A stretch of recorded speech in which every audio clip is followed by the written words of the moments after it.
고객을 정의하는 단계에서 고객은 이제 문제를 겪고 있는 사람이고 그 문제를 해결하기 위해서는 기꺼이 돈을 지출할 그런 사람인 거고 해결 방법을 찾고 있는 그런 사람들인 거죠. 그래서 뭐 불만 없이 잘 지내고 있는 사람을 공략하는 건 굉장히 어려운 비즈니스가 되고요. 이미 불만이 있어서 자기 나름 이런저런 해결책들을 꾸역꾸역 시도하고 있는 그런 사람들을 찾는 게 니치마켓이 훨씬 빨리 열리는 시장이라고 할 수 있겠죠. 그렇게 정의가 되면 자연스럽게 그 문제를 해결하는 방법, 그 고객이 돈을 내야 되는 이유, 그 고객이 나를 선택하는 이유, 이런 식으로 가치가 정의가 되겠습니다. 고객을 정의하는 단계에서 마케팅 같은 데서 많이 쓰이는 기법들이 있습니다. 뭐, 페르소나를 정의한다. 고객 여정 지도로 타임 시퀀스로 쭉 나열을 해본다. 디자인 싱킹, 뭐 고객의 입장이 되어보고 고객의 입장에 몰입을 해서 또는 내가 실제로 그 입장이 돼서 그 경험을 해보면서 고객이 갖고 있는 페인 포인트를 분석을 하고 JTBD 분석, 포커스 그룹 인터뷰 이런 여러 가지 기법들이 있는데요. 이런 많은 기법들이 공통적으로 내리고 있는 결론이 뭐냐? 큰 시장은 시장이 아니다. 라는 거고요. 큰 고객은 고객이 아니다라는 거죠. 왜 페르소나를 정의하느냐? 누구를 타겟팅으로 합니까? 대한민국 국민이라면 모두가 다 좋아할 만한 서비스를 만들겠습니다. 이게 이제 가장 큰 시장이죠.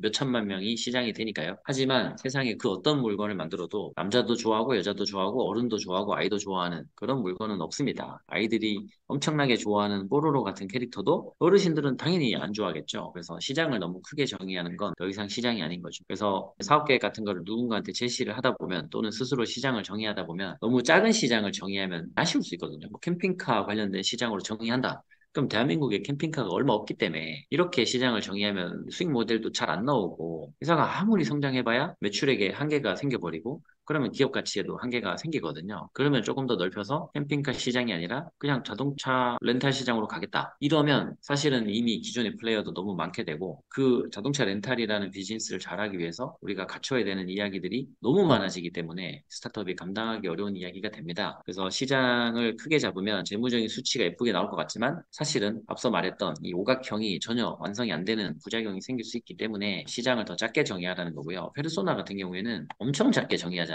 단 한 명의 가상의 캐릭터. 우리가 타겟팅하는 시장의 공통적인 특징을 다 가지고 있는 예를 들어서 20대 남자고 회사를 다니는데 회사에서 업무상 외국 바이어 상대를 많이 해야 되고 그래서 영어를 잘해야 된다. 영어를 그냥 잘하고 여행 가서 how much is it 이 정도가 아니라 그냥 외국 바이어들 앞에서 프로젝트 브리핑을 해가지고 수주를 따내야 되는 그 정도 수준으로 영어를 잘해야 되는 20대 남자다. 근데 너무 바빠서 영어 공부할 시간이 출퇴근 지하철밖에 없다. 이렇게까지 정의하면 굉장히 좁아졌죠. 대신에 우리 서비스에 엣지가 생깁니다. 지하철에서 영어 회화를 공부할 수 있는 방법. 지하철에 옆에 사람들이 많잖아요. 옆에 사람들이 막 드글드글 하고 이렇게 핸드폰도 들고 내 핸드폰 화면을 보기도 어려울 만큼 이렇게 좁은 이 상황에서 내가 지금 말로 영어 회화를 연습한다는 거는 말이 안 되죠. 지하철에서 약간 미친 사람처럼 보일 거잖아요. 혼자 중얼중얼 하고 있으면. 이 상황에서 영어 회화를 연습할 수 있는 그런 서비스를 만들겠다. 이렇게까지 좁아지면 굉장히 엣지 있는 서비스가 되죠. 자연스럽게. 그만큼 시장을 굉장히 좁게 잡아라.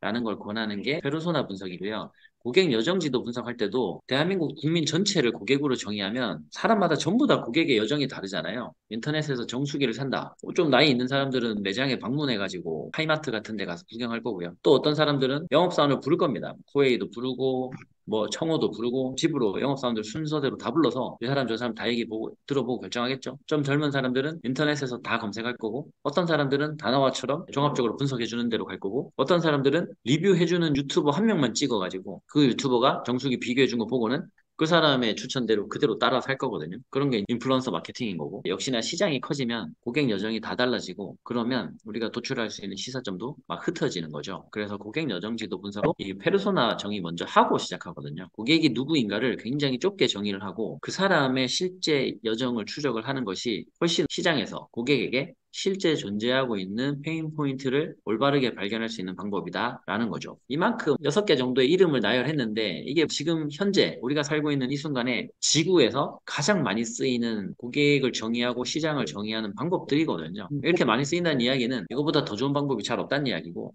굉장히 많은 사람들이 썼을 때 나름의 효과를 봤다는 얘기죠. 근데 사실 스타트업이 언제 이거 다 공부해가지고 직원들 다 모여서 워크샵하고 그러겠습니까? 이런 기법들이 또 잘못 쓰면은 엉뚱한 결론이 날 수 있잖아요. 너무 대충 쓰면은 그냥 내 생각엔 고객의 문제가 이건 것 같아라고 그냥 직관적으로 생각하고 있던 그걸로 내 마음이 계속 그렇게 결론을 내거든요. 사실은 이런 기법에 좀 숙달된 워크샵 진행하는 이제 마더레이터 또는 뭐 컨설턴트 이런 사람 불러가지고 차근차근 막 포스트잇 쓰면서 그렇게 해야지 제대로 된 워크샵이 되는 건데 그렇게 하기가 좀 만만치 않죠? 비용이나 시간이나. 그렇기 때문에 우리는 조금 심플하게 이런 기법들이 말해주는 어떤 공통점, 그걸 생각해보면 시장을 굉장히 작게 잡아야 된다라는 거고요. 스타트업계에서 뭐 바이블이다 이렇게 불리고 있는 제로 투원 이런 책에도 보면은 독점할 수 있는 충분히 작은 시장을 정의하고 거기서 시작하라 이런 거죠. 예를 들면 뭐 캠핑카에서 시작한다. 그러면 나는 캠핑카만 먹고 영원히 이 시장에서만 사업하겠다.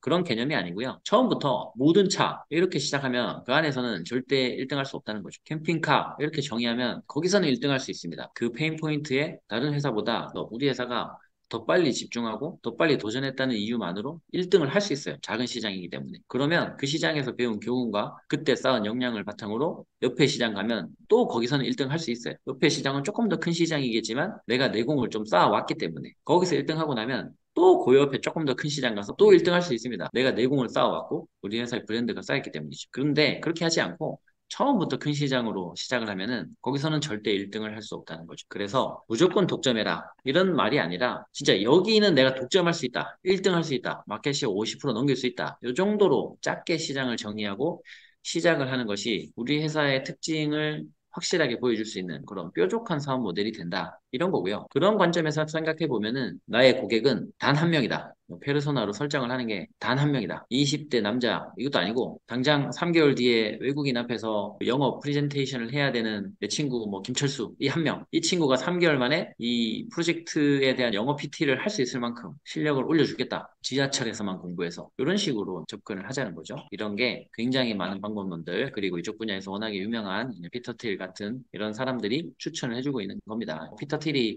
페이팔을 설립해서 자기도 부자기도 하지만 그때 페이팔 설립을 같이 했던 멤버들이 굉장히 많은 스타트업들을 설립을 했고 이 중에 다수는 실리콘밸리에서 벤처 캐피탈을 설립을 해서 링크드인, 페이스북 창업하고 이런 데 다 돈을 내가지고 자본 투자로 굉장히 돈을 많이 불리는 사람들이고 이 사람들이 자기네끼리도 사업 얘기하고 수많은 창업자들에게 투자하고 누가 성공하고 누가 실패하고 이런 이야기들을 굉장히 많이 했을 거잖아요. 그런 사람들의 어떤 지식과 지혜, 경험치 이런 것들을 모아서 내린 결론을 말하는 책이 이렇게 독점할 수 있다. 그런 자신감이 생길 정도로 충분히 작은 시장을 정의해라. 이렇게 추천을 하고 있습니다. 굉장히 우리가 귀담아 들어야 할 그런 포인트라고 생각이 됩니다. 자, 그래서 큰 시장에 가서 덤비고 싶은 그런 마음이 계속 생깁니다. 우리에게는.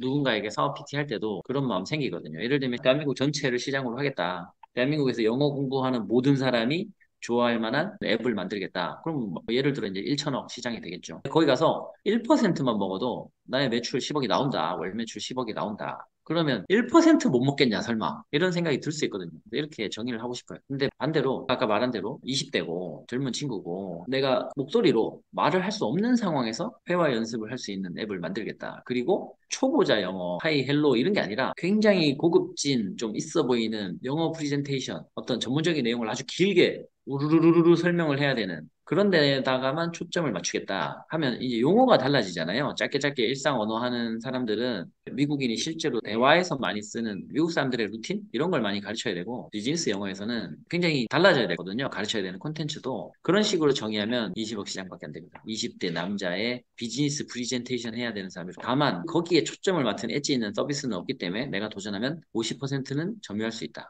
근데 20억 시장에서 50% 점유율도 매출 10억이잖아요. 여러분은 어떤 사업을 하고 싶습니까? 1천억 시장 가서 1% 점유하고 10억을 매출을 내는 이 사업과 20억 시장에서 50% 점유하고 매출 10억을 내는 이 사업. 어떤 사업을 하고 싶으십니까? 어떤 사업이 더 매력적이라고 느껴지십니까? 이런 시장에 욕심이 납니다. 1천억 시장에서 1% 먹겠다. 왜냐면 여기 이렇게 해서 매출 10억에 성공하면 이 1%를 열심히 해가지고 2%, 3% 올리면 매출이 20억, 30억 금방 크잖아요. 그런 식으로 점유율 10%까지 올리면 매출 100억짜리 회사 금방 될 수 있을 것 같거든요. 그래서 이런 큰 시장을 제시하고 싶은 욕심이 납니다. 근데 반대로 20억 시장에서 50% 먹었다 쳐요. 열심히 해서 매출 10억은 했는데 그 다음 뒤가 없거든요. 그래서 이쪽이 별로인 것처럼 느껴집니다. 근데 사실은 반대라는 거죠. 1천억 시장에서 1% 점유율을 해서 매출 10억을 달성했다고 칩시다. 만약에 그렇게 됐을 때 그럼 나머지 99%는 누가 먹고 있는 겁니까? 경쟁사죠. 우리보다 더 큰 회사, 나보다 더 먼저 한 회사, 나보다 더 고객이 많은 회사, 나보다 더 인지도가 있고 더 브랜드가 센 회사. 그런 회사들이 먹고 있거든요. 시장에서의 순위는 몇 등이란 얘기입니까, 나는? 1%를 점유하고 있는 회사는. 그건 뭐 한 20위권에 있겠죠. 보통 1등 하는 회사가 마켓 시어를 한 30% 정도 차지하고 있다 치고 2등이 뭐 20%, 15%, 그 밑으로 이제 뭐 11%, 8%, 뭐 7%, 6% 이렇게 내려올 거예요. 예를 들면 지금 OTT 시장도 디즈니 플러스, 넷플릭스 하고 웨이브부터 뭐 굉장히 많잖아요. 근데 이제 되게 조그맣게 자기가 만든 순수 창작 콘텐츠만 서비스하는 회사들도 많고 그런 회사들이 1%, 0.3% 이렇게 먹어서 매출액을 몇십억 원 내고 있단 말이죠. 근데 아무도 모르죠, 사실은 이 시장에서. 그리고 이제 큰 회사들이 원래도 자본이 많았지만 돈을 많이 벌고 있으니까 서비스를 계속 업그레이드 할 겁니다. 인공지능을 도입해서 최적의 맞춤형 알고리즘을 한다거나 또는 뭐 TV 같은 이런 커머셜 마케팅을 더 강화한다거나 연예인을 동원한다거나 그런 활동들을 할 건데 20위권에 있으면서 1% 점유율을 하고 이 정도 매출을 내는 내가 그걸 따라잡을 수 있는가? 20위권에 있는 회사가 10위권으로 올라가는 게 얼마나 어려운가 이런 거를 생각해 보면 자명하죠. 자본이라는 게 원래 규모의 경제가 있고 범위의 경제가 있잖아요. 판을 크게 벌리면 효율이 생기는 거죠. 조그마한 회사가 덤비면 무조건 망하죠. 엄청나게 돈을 많이 때려 부으면서 했으니까 효율이 나와서 규모의 경제에서 작동하고 있는 거잖아요. 그래서 이렇게 시장하는 것은 잠재적인 시장 규모가 1천억이라는 거를 제시를 할 수 있기 때문에 굉장히 예뻐 보이지만 사실은 이 안에서 생존을 하고 더욱 성장하는 게 굉장히 어렵다. 오히려 우리보다 더 큰 퍼센트를 점유하고 있는 경쟁사들, 더 큰 회사들에 의해서 우리가 밀려날 가능성이 훨씬 높은 그런 아이템이 되겠습니다. 그래서 만약에 내가 투자 유치를 하더라도 이런 식으로 시장을 제시할 거면 내가 이 안에서 1%를 먹을 수 있고 이거를 10%, 20%까지 올릴 수 있다라는 엄청난 역량에 대한 제시가 뒷받침이 되어야 되겠습니다. 반대로 이쪽 시장은 20억밖에 안 되지만 사람들이 타겟팅을 하지 않고 있는 시장이고 아까 말씀드린 말을 할 수 없는 상황에서도 회화 연습을 하게 해주겠다. 그거를 잘 구현하면 이게 소규모의 스타트업도 충분히 구현할 수 있거든요. 왜냐하면 이제 시장을 작게 잡았기 때문에 그 니즈에 집중하는 건 가능합니다. 그래서 50%를 점유하는 것도 가능하고요. 그렇게 되면은 조금씩 확대를 하면 되겠죠.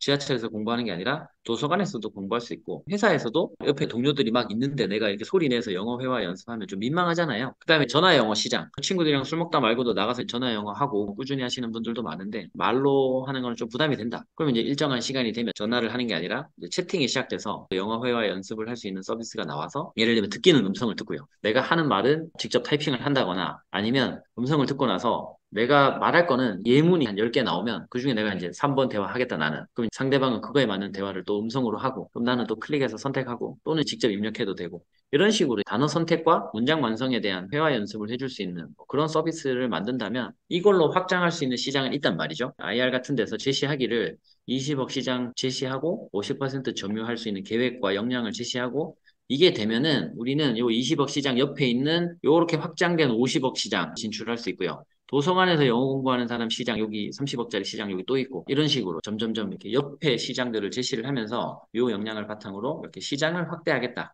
이런 이야기들을 제시를 하는 것이 조금 더 현실성이 있으면서 공감이 되는 그런 제안이 되겠습니다. 그래서 용의 꼬리가 되는 게 아니라 뱀의 머리가 되는 그런 비즈니스를 하겠다 이런 식으로 플랜을 제시하시면 좋을 것 같습니다.